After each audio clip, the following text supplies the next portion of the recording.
I'm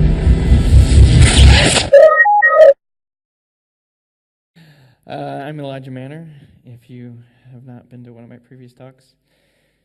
This is about jQuery, and I work for a company that supports jQuery, and was started by 2 members of the jQuery team.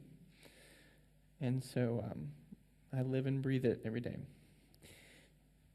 So if you weren't here before, I am Elijah Manor from Nashville, Tennessee.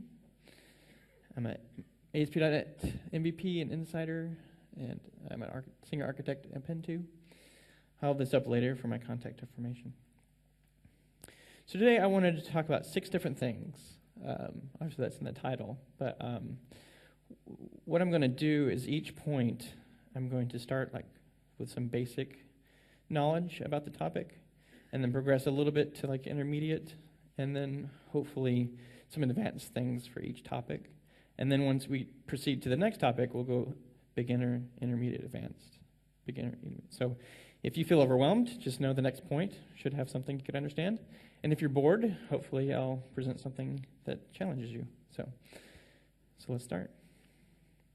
So JavaScript has something called this, and of course C# does as well, and probably most languages that you're familiar with. Unfortunately, this has different meanings depending on where you're at and what you're doing in jQuery. So I wanted to kind of overview to help maybe reveal some questions you might have. So here's a small code snippet. A very common thing that you'd see a lot of people do is use a selector to get anchors with the class of demo. If you don't know what a selector is, it's basically, if you think of it as a CSS selector, then it works pretty much the same way. And then we're going to bind a click event to that particular tag. And then we're going to have a callback function, which this is our event handler. So anytime they click on that particular element, it's going to come in here and perform some action. And so this keyword right here, anytime you have an event, jQuery makes this keyword refer to the element that you actually selected. So it's the raw DOM element. It's not the jQuery wrapped version. It's just the straight raw version. So just the standard anchor has an href attribute. And so if I clicked on one of these, it should give me whatever the anchor was for that particular, or the href for that particular anchor. We'll see, unfortunately didn't do that. So these are just simple anchor tags with the class of demo. I do prevent default. We'll talk about this more later, but I do that so it doesn't actually go to Google. Like I said, don't really do the default thing that you thought you were going to do. We'll get more into that later. We're talking about this right now. So the exception to that rule where this is the element in question is a jQuery plugin. So I don't know if you've written a jQuery plugin, but if you have, this is what it might look like. So to make a plugin, you start with the $, which is an alias to jQuery. It has an FN, which that's nothing special. It's actually an alias to the keyword prototype. So if you're familiar with a prototype in JavaScript, that's what FN is. They just made it shorter. And so whatever you put here is actually your plugin name. So that's really easy to do. And so then you assign it to a function, and this keyword inside that function is not the element that they selected. It's actually the result of the jQuery. It's actually a jQuery collection of objects. It's not the raw DOM element. So so to show that, let's see. So first I'm going to do the .length of this, and then I'm going to iterate over this because this is a collection of jQuery objects. And then I'll spit out their IDs. And in this case, when I'm inside the each, this will be the DOM element. So it's slightly confusing, but you'll see a lot of people. Oh, looks like I didn't do the default, prevent default. Do I want Dutch? No thanks. Sorry, Dutch people. I can't read it.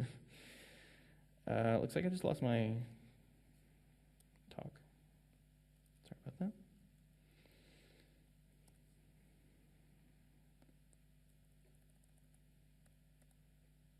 So I'm not going to click here because I neglected in my click handler to prevent default, which goes there. So what you should have seen is when I called my plugin down here with the anchor of demo, when I call my plugin and get inside, it will actually be a collection of two elements because both of these are anchors with a class of demo. So the link should have been 2, and then it would iterate over both of them, and each one would give me the ID, and I think this was, I could look at the source, but like Google, maybe, I don't know, Microsoft. Anyway, so that's the point. It's an exception, and what you'll see, if you look at people's jQuery plugins, you'll often see a lot of them wrapping this right here in jQuery, because you could put a $ and put something in it, and so they're basically wrapping twice what they didn't really need. So they're doing more work than necessary. There's other things about this plugin, but this talk's not about plugins. The other exception is you could actually set what you want this to be, which is kind of powerful. So what you might want to do is, turn on color highlighting. What you might want to do is create an object called Twitter and use an object literal, and we're going to set some properties, a username, and a tweet method, which says hello, Elijah. Wouldn't it be cool if we could bind that that object tweet to a click event? Now, so if we tried it here, so instead of making an anonymous function like we did before, wouldn't it be cool if we could pass a previous existing method to that click event? Well, unfortunately, that doesn't work. It says hello undefined because when it actually gets into this code and it sees this, this is referring to the element in question. And the element of this button doesn't have a tweet, or doesn't have a username. So it's like, what? So there is a proxy method in jQuery where you could actually tell it, I want to, anytime you see the word this inside the function that you're going to call, I want to tell you what it is. So there's actually 2 ways to do this. And one is inside the click event, you say $.proxy, and then you give it the method that you want to be called, and then you give it the context that you want this keyword to be. There's another overloaded way, well, I say overloaded, but jQuery doesn't. JavaScript isn't overloaded, but there's ways to simulate it. The other one is you pass in the actual object that has the method, and you give it a string name of the method to call. So anyway, 2 ways to do it, but we could basically override what this will be, so it will actually work correctly. So we'll see hello Elijah Manor in this technique, and the other technique is exactly the same. It works. So you might find, especially if you're building your code in more, you're architecting it well and making objects and doing things like that, might be helpful. Because a lot of people get to the point where it's undefined and they're like, stink, that doesn't work. Move on. So, okay, so point 2, we're going to look at the jQuery object. There's some simple things that we kind of already briefly talked about, but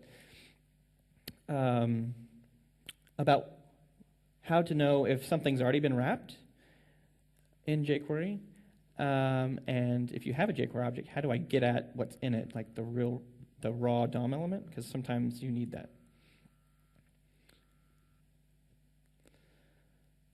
So sometimes semantically we could name things to help us know what it is.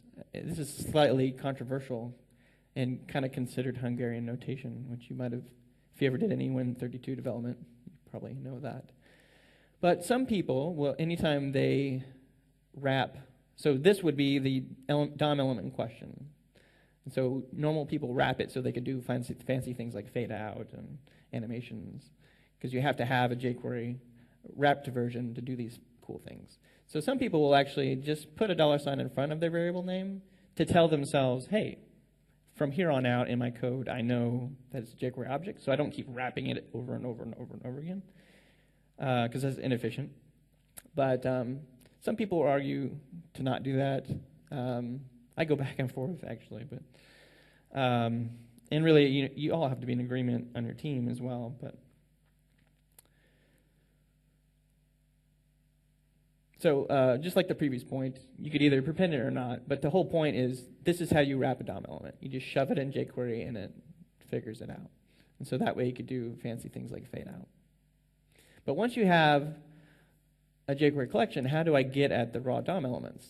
So if we work backwards, and let's say we got all the anchor tags on our page, we could call get just with an open paren close paren, and that'll give us an array of the actual DOM elements that was shoved in the jQuery collection. If you wanted to get just the first item, you could do this above, which gives the array, and then just call the first index, or the 0th would be the first item. Or the get actually takes a number as well, so that would probably be cleaner than this one. And it's such a common thing that they just made the jQuery wrapper allow you to use the bracket notation. So if you wanted to get the first item, any of these three will work. And obviously, if you wanted the second item, you would do index of 1. So depending on the library that you're working with, sometimes you need the DOM element, sometimes you need jQuery wrapped. Third point is knowing your selectors. Some people are so afraid of CSS3 because of cross-browser support that they don't either learn it or they're afraid to use it. Now, in jQuery, feel free to use all of it because it's not based on the CSS rendering or the engine. jQuery is actually doing it for you. Like, it makes sure it works, and there's like a slew of hundreds of unit tests to make sure it works. So feel free to learn these specialized ones. Like this, what was that? Looks like there's a bug flying down my screen. I got distracted. So simple ones, just like anchor, that's not a big idea. Ones that have any anchors inside of a div, rows that are odd, that have the odd class, sorry about that. The thing to note about CSS you might not know, and the selector engine in jQuery, is it works from right to left. So what this is really doing is grabbing all the anchors on the page and then testing which ones have a parent of div. So as you write your selectors, you might keep that in mind, because you might think to try to be really specific at the front and go out, but you might be doing, it might be worse for you than doing it. There is an exception. If you actually start with an ID, like a pound, and then go on, it will actually find the pound first, the ID, and then work from there. So we'll actually talk about that a little bit more later. So some more of the advanced CSS selectors that you can use in jQuery on all browsers is looking for special attributes, like an anchor that has hrefs that ends with MP3, or if you want all the anchors that had a target of blank, even though you're not really supposed to do that anymore. And then that has classes that begin with the word custom. So you could do like some clever things that are uncommon, but that work. And then jQuery has its own set of unique pseudo selectors that it's internal just to jQuery. Like, you can't do this in CSS and work. Like, there's a colon input, so you could give it, that just gives you all inputs on the page, or a colon disabled. And you could say, give me all of the divs that are disabled. So you say div colon disabled, or all LIs that contain the text Abby. It'll look through and do all that fancy stuff. So these are things that are specific to jQuery that they added to the basic CSS3 spec. Of course, those never will be part of CSS3, but they work here, and they're good to know. jQuery actually takes a second parameter, which you may have never used. So the first one, you could shove a lot of stuff in the first one, actually. You could give it a function. If you do that, then it's like, that's the on-ready function. You could pass it a DOM element. It basically wraps it. You could pass it an object. It does some other fancy things. You could bind events. But if you pass two things, the second one is the context. It's basically like, where do I start? So, for example, here we're looking for all anchors that have a my class that have a parent of span. But don't start at the very top of the DOM. Like, I want you to start at this particular ID and then work down from there. So it could really help hone in your selections and speed it up if you're having problems. But you want to make sure this context, the second parameter, isn't very complicated. your best bet is to make sure it's an ID. Like if you start doing things like this, like I want you to start at this particular location, which has a parent, and it has to figure all that out, you basically just lost most of your performance by doing that. It's the preferred solution, and the one I like, I think it even reads better, is not even using the second version. It's just finding what you want, like the root, and calling find from there, and just trickle down that way. It's usually the cleanest to read because it's left to right. Because this one is like, oh, I want this, but oh wait, no, I'm starting here, and it's just like flip-flop. Anyway, just a little tip. I tell you something, then I tell you not to use it. That's awesome. Go Elijah. Okay, there is custom selector filters that you could write. I don't know if you have, but you possibly could. And if you wanted to, kind of like the colon input or colon disabled, the ones I showed like that, you can make your own. So up here I'm making a colon element name starts with D. That's a really stupid thing to do, but I'm doing it. So all you have to do is jQuery.expression, that's what it stands for, pass in the colon, and then give the name of the thing that you want to be. And then you basically do something intelligent. It passes you the element, where you're at, some metadata about it, yada, yada. The point's not about this code per se, but I'm doing some regular expressions to figure out if it starts with D or not. But you could do some really neat things with this. I'm not sure what your application you're doing, especially if you have if you wrote your own custom jQuery plugin. It might be nice to make one of these extensions that could find things that have been instantiated with your plugin. So anyway, if I click on, let's see, the code at the bottom is a div, oops, that's a typo, with a dictionary list with terms and definitions. So it should find div, DL, DT, etc. So if I run it, so it found the outer div, it found the DL, and DT, DAT, click, click, click. So not rocket science, but that might be useful in your application to help find things. The other thing about selectors is you don't want to keep using them over and over again. Once you found what you wanted, why don't you save that off so that you could call it later? Because in this particular case, this is a very simple selector. It's an ID, and those are extremely quick. But imagine this is a really complicated thing, and I'm just doing it over and over again. And I know it's really easy to copy and paste, but when it comes down to it, if it's complicated, it can really slow down your site. So one way to alleviate that is just to save it off in a variable, hello, and then just call your methods from there. And that could conceivably save you a lot. Well, just imagine you have a loop as well. I mean, that could be very problematic. This is a very minor issue, but something that is better. Another way to solve the same problem is every time you use jQuery, it returns jQuery. It returns itself, so you can keep chaining. The API is kind of fluent in that way. So here's my selector.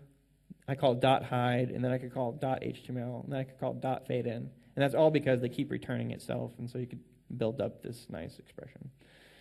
So, however, I've seen some really crazy chaining that they're trying to be really clever and never introduce a variable, and it's like, I can't read that. So if you do that, try to format your code so it makes sense.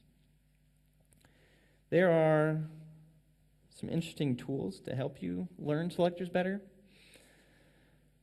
I don't really use Firefox anymore, but there's an add-on called Firebug. Or no, there's obviously an extension called Firebug, but there's a Fire Query plugin for that, and it kind of walks you through suggested selectors for things you might want. There is, let me click this one, hopefully I don't screw up everything like I did last time. Here's a nice example. Like here's some content over here, and here's example selectors, and you could it will show you, star means everything. You could say, give me ULs that are direct descendants of LIs, and these are siblings. a strong and a sibling together. And there's advanced ones. Anyway, it's just nice to kind of visualize to see what maybe you could do with this library. One that I find kind of fun, and I don't know if, let's think. It's I'm trying to remember the shortcut. Here you go. Oh, stink. There's a selector gadget bookmarklet. Why don't we just install it together?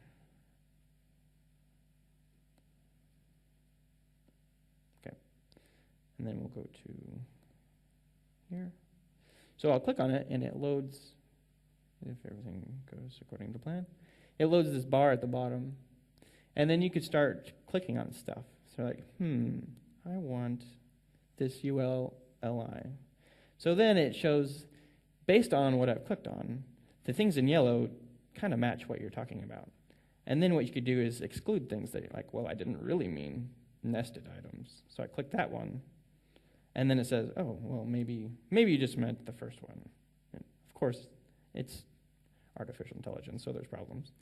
But anyway, oh, stink, it used to show.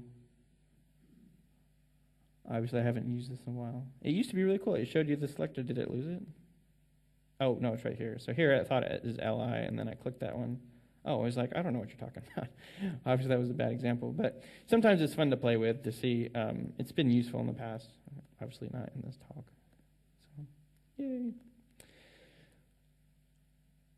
And Dave Ward, he's really big in the ASP.NET world. He did a whole video about how to learn jQuery using either the web dev tools or Firebug, or just very interactive, like going to a website and just hacking around. It's kind of fun to learn that way. Okay.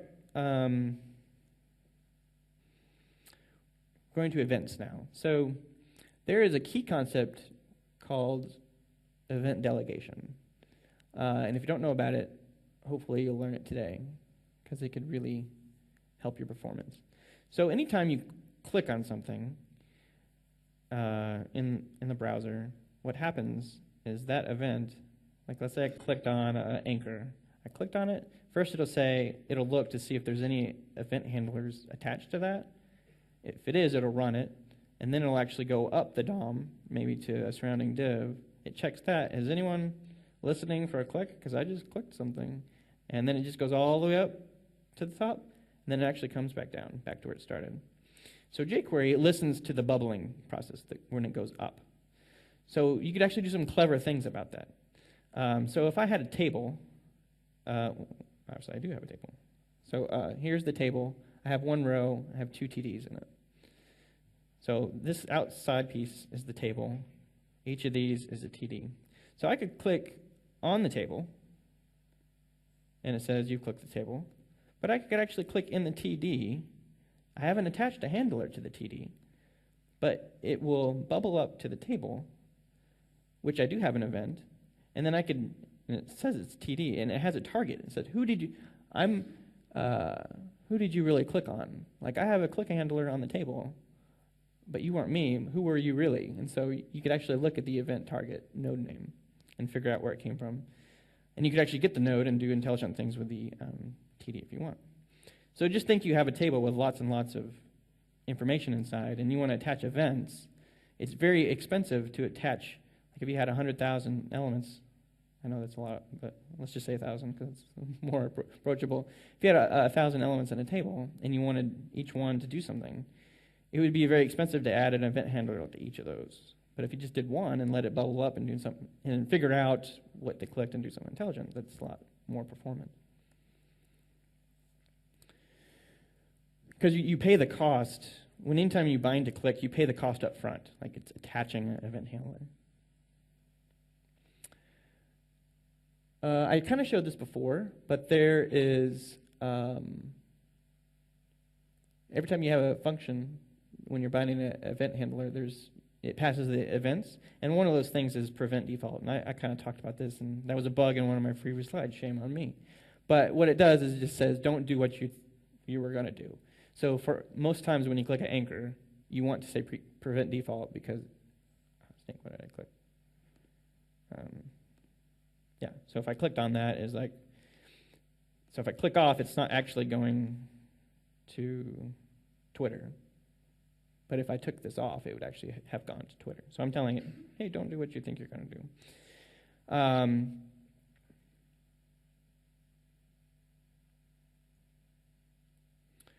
But what it does do is, I do have an example of that. Okay, I was trying to be clever there. That's why there were two alerts. You saw two alerts. One was the first one, the click handler for the anchor.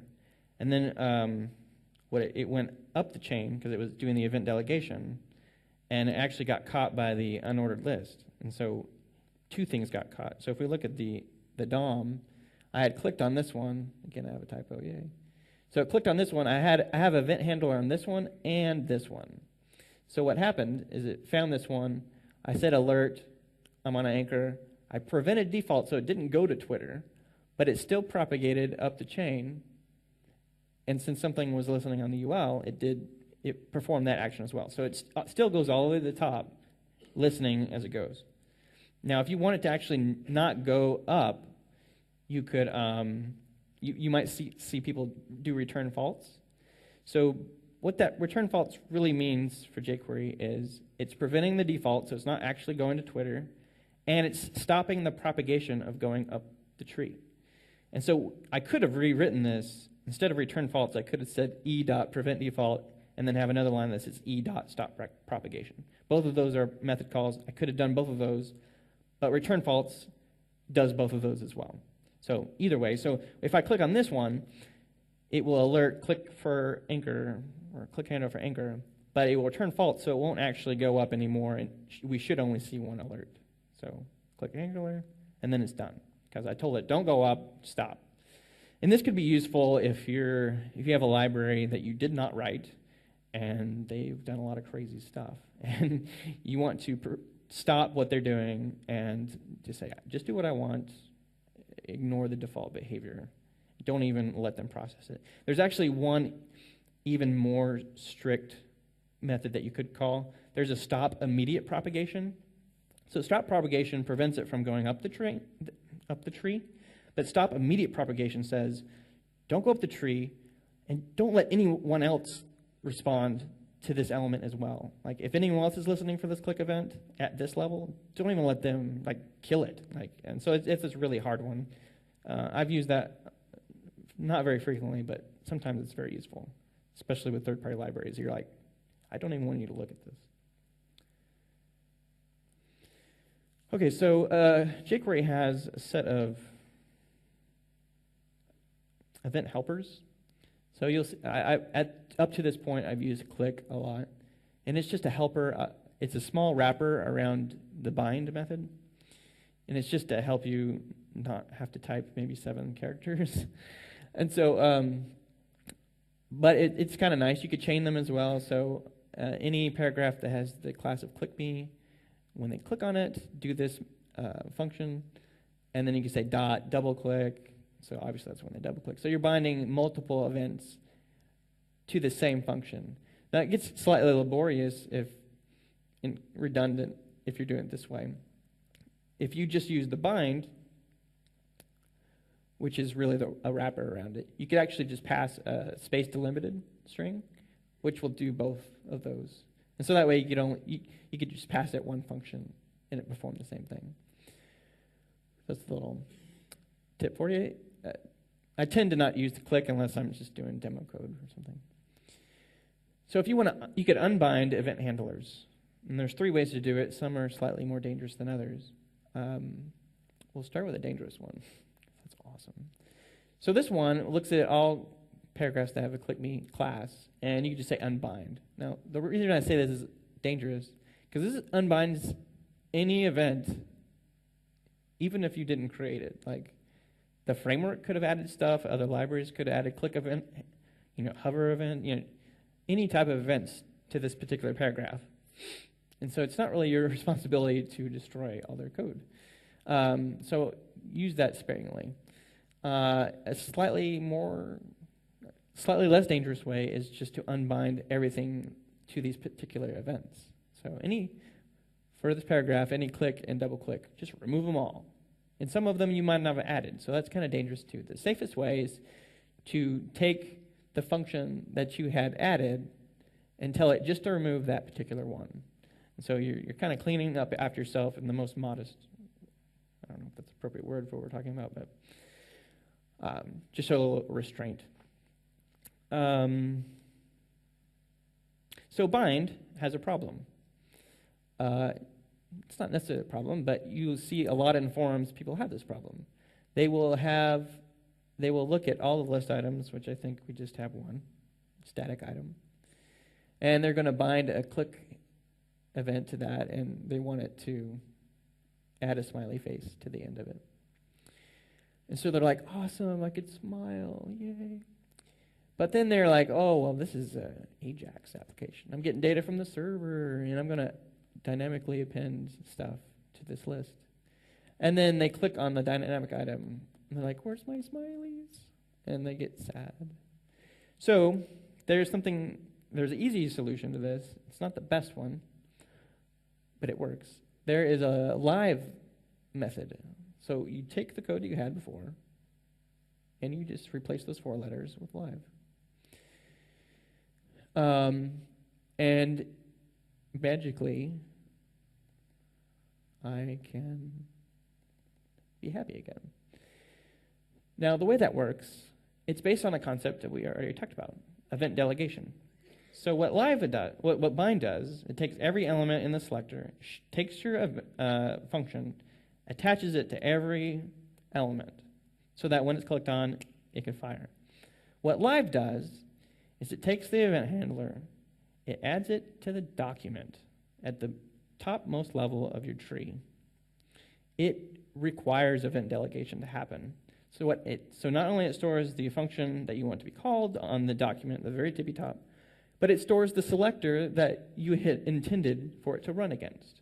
So what happens is this is a very low cost of wiring this up, because you're not attaching it to 1,000 elements. You're attaching it to one, which is the document at the very top.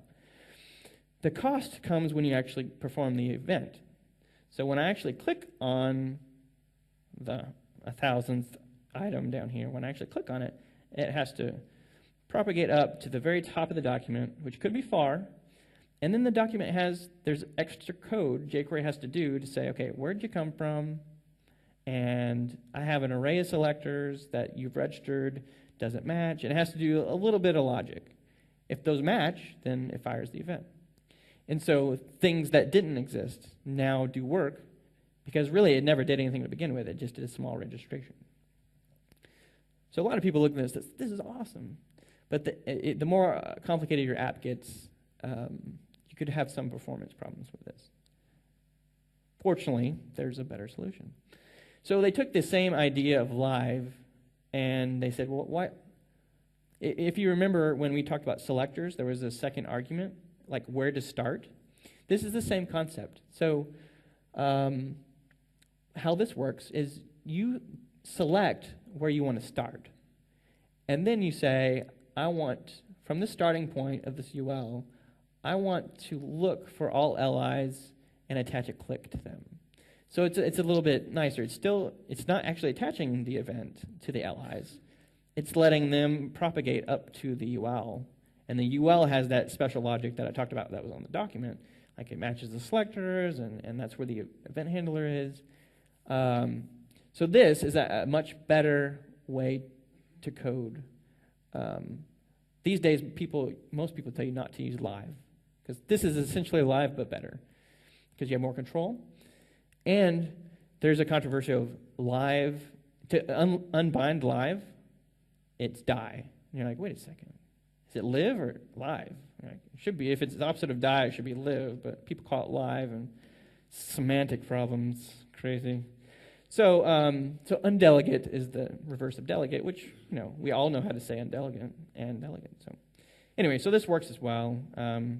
Smiley's here, smiley's there, and it's more performant because it doesn't have to go all the way up to the document. Okay, now that I've told you all these awesome methods, bind, live, delegate, jQuery 1.7's replacing all those. It's not deleting them or deprecating them, but now they just have an on and off. And depending on how you call it, it does one of the others. It either binds it, lives it, or delegates it.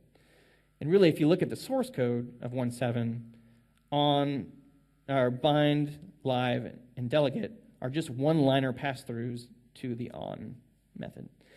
So it kind of makes sense, and I like the way it reads better because, okay, we have a customer, so a customer on click, so it's almost like in IE it's like on click, it just reads like on click of a customer, do this function. If you start at the document, like I told you where live worked, then it behaves just like live does. So on the document, or document on click, look for customers, do this function. And it can also work like delegate. You give it a starting point, and then you say on click, when you see a customer, do a function.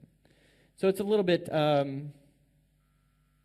really less things to, you don't have to worry so much about what the name is, versus, I think the intent is to get people to think about how they really work, instead of live solves your problems. So it's kind of nice to know how it really works. Anyway, this is not actually RTM'd yet. It's release candidate 2. I would imagine it's going to go live soon. The next thing we're going to talk about is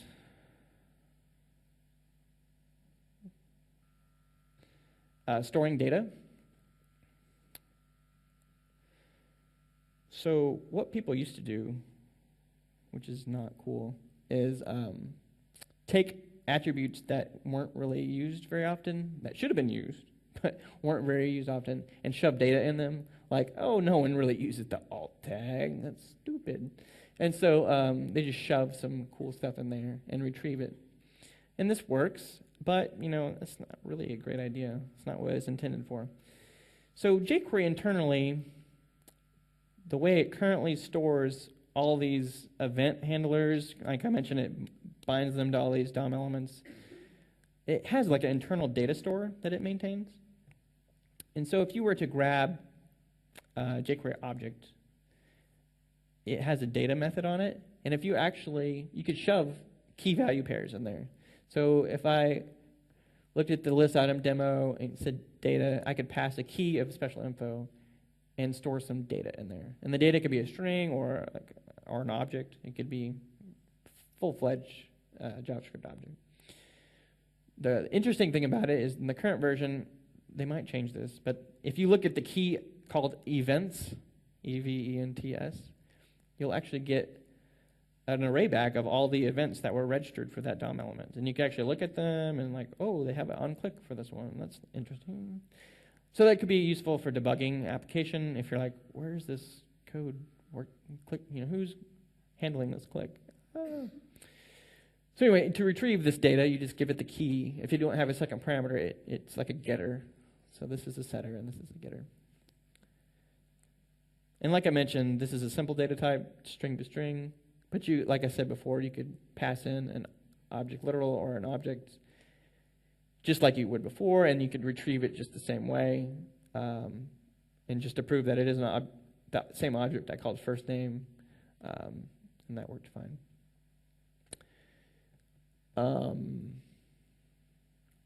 If you just want to not worry about all the keys and you just want to shove, I just want you to shove all this data at once and basically blow over anything else, you could just pass one parameter to data and just shove it all in there and get it out.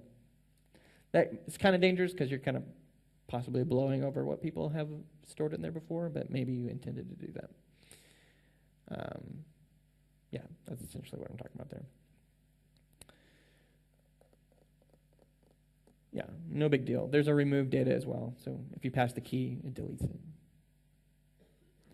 Okay, so, which brings us to HTML5 data attributes. Now, as of jQuery 1.4.3, if you call .data on an element that has one of these data roles on it, it actually gives you the HTML5 value from the attribute. So even though you didn't shove it manually through the API, it will say, well, you probably wanted that, and I'm going to give it to you. As of jQuery 1.6, they actually made a slight change to kind of conform to the W3C standard. So if you had a dash in here, like data last dash name, then to retrieve it, you have to camel case it. So you basically remove the dash and make the V capitalized. So I've seen this trip up people, because it's like, I wouldn't have known that, unless I learned it. And so hopefully now you know and can tell your friends. Also, what it does for you is it tries to be smart. And so it sees a 43, and it will return you the number 43 instead of a string. So it tries to coerce them for you. And it sees a true, and so it actually gives you the Boolean true. If you really want the string version, like you don't want it to convert the number, like you really want it to be string 43, you could always use the ATTR method, which is the attribute method, which historically has been the way that you would get these things. Anyway, that's a little information for you. The last point is talking about AJAX. If you're already using jQuery, the first 2 or 3 points you probably already know, and maybe not the last 2. But again, we're going from simple to semi-complex. So jQuery has a lot of helper methods, and you might be using these only, maybe. So they have a get, where it basically does a HTTP get to this URL. You could pass it some data in this optional second parameter. But if you don't, it doesn't send data. And then it retrieves the response to this function. There's a get JSON. I forgot a period. That's wonderful. It goes to the same location, but the data coming back, it tries to make sure that it deserializes that into a JavaScript object, because you're telling it should be JSON. There's a get script. This is an interesting one. If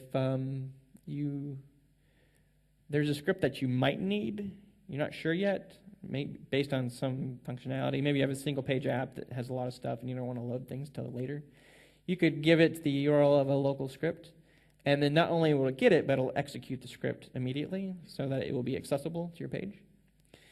This is a commonly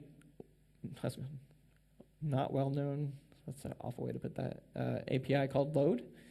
So for this particular div, let's say I have a div of ID of output, I'm going to say load this URL, whatever content is here, shove in here, but I want you, for this content that came back, I want you to use a jQuery selector and only give me the contents of the table and shove the table contents in there.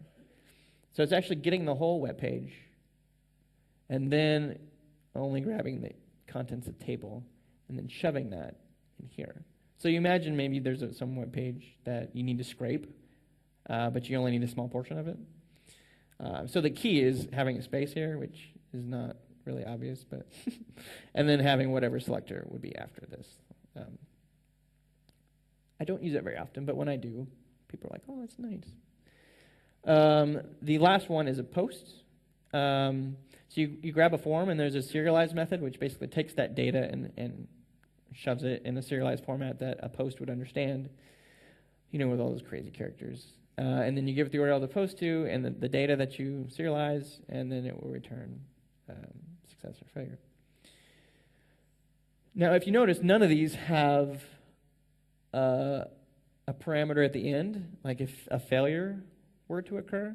So this is like, oh, everything's going to work all the time, and I don't care if something breaks. That's essentially what you're saying. So there's a way to get, like if you really love the wrapper, the helpers, there's a way to get at those items. So there's some global AJAX events. There's AJAX start, send, success, error, complete, and AJAX stop. So you could add any of these events to any element. It could be the document, it could be a div. And what's going to happen is anytime there's any error on any AJAX call ever, it's going to fire this code. And you could do something intelligent with it. You could either put it in this div. It doesn't have to be related to this selector, which I think is kind of weird. But you could put it in there, or you could put it somewhere else. So something that you might want to do, and I've done in the past, is like when you when an AJAX has started, maybe start some swirly, like make it modal, like you can't interact with the page, and then have a swirly, and then when it completes, remove that. That's something you might do. Or if there's an error, like some toast or something, like not that you eat, but things that pop up with a notification like, hey, there's a problem. You might want to think about it. So I don't really use these unless I'm just throwing stuff together. I tend to use, actually, that's false. I don't actually use it directly anymore. That's another talk. But all those wrappers are just calling $to AJAX behind the scenes. So the wrappers are just doing fancy stuff like the post example I showed before. It's just calling AJAX and saying the type is post, by the way, and the data is the data I just passed in. Oh, and there's the success. If you want to, but the cool thing about the $AJAX is you could add so many more parameters to it. You could tell it when you should cache. You could tell it. You could have a data filter, so you could actually manipulate the data. You could actually listen to the error, so you don't have to do those global events. You could actually pass in an error here. You could have it. There's a bunch of stuff, even more than I list here. So, as of jQuery 1.5, there's something new called deferreds.